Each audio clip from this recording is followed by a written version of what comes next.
गोरखपुर बदल रहा है। गोरखपुर अपनी पहचान देश और दुनिया में बना रहा है। गोरखपुर यूँ तो प्राचीन काल से दुनिया को संदेश देता रहा है। यहाँ से गुरु गोरक्षनाथ, संत कबीर, भगवान बुद्ध ने पूरी दुनिया को सत्य, अहिंसा, प्रेम और भाईचारे का पाठ पढ़ाया, जिस पर आज भी दुनिया अमल कर रही है। गोरखपुर में तमाम ऐसी प्राकृतिक संपदा थी जिसके जरिए हम गोरखपुर को अच्छी पहचान दिला सकते थे, लेकिन किन्हीं कारणों से हम इस दिशा में पिछड़ गए थे।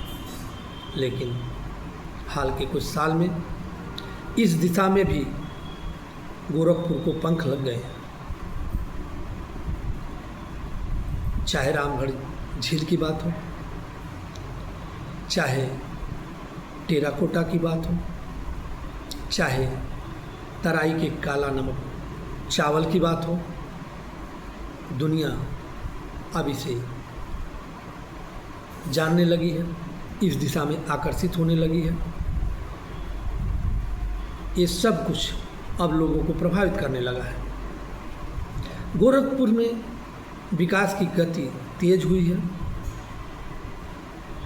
तो निश्चित तौर पर इस गति को तेज बनाने में मुख्यमंत्री योगी आदित्यनाथ और गोरखपुर के विभिन्न विभागों के अधिकारियों और कर्मचारियों का सराहनीय योगदान है। अब गोरखपुर को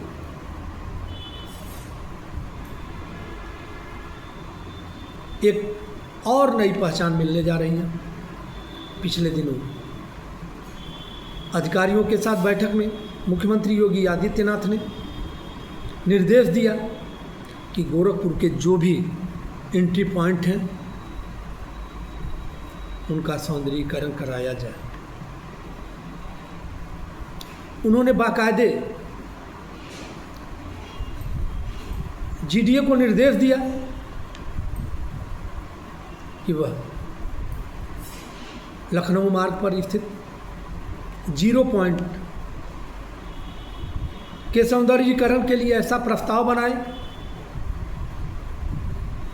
जिसके आधार पर वहाँ निर्माण हो, वहाँ विकास के कार्य हों और जिसके जरिए गोरखपुर में प्रवेश करते ही लोगों को लगे कि इस किसी दिव्य, सुंदर और पावन जगह पर उनका प्रवेश हो रहा है।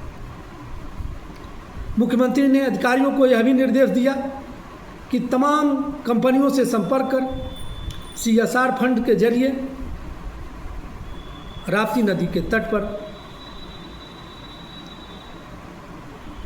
0 पॉइंट से लेकर 69 तक बने बंधे पर प्रस्ताव तैयार कर निर्माण कार्य कराएं, इस इलाके की खूबसूरती बढ़ाएं, यहाँ से गुजरने वाला हर शख्स वाह वाह करने के लिए विवश हो जाए। मुख्यमंत्री के निर्देश पर अमल हो रहा है। संबंधित विभागों के अधिकारी और कर्मचारी इस दिशा में काम कर रहे हैं। कहा तो यहाँ तक जा रहा है कि जीडीए 0 पॉइंट से लेकर 69 तक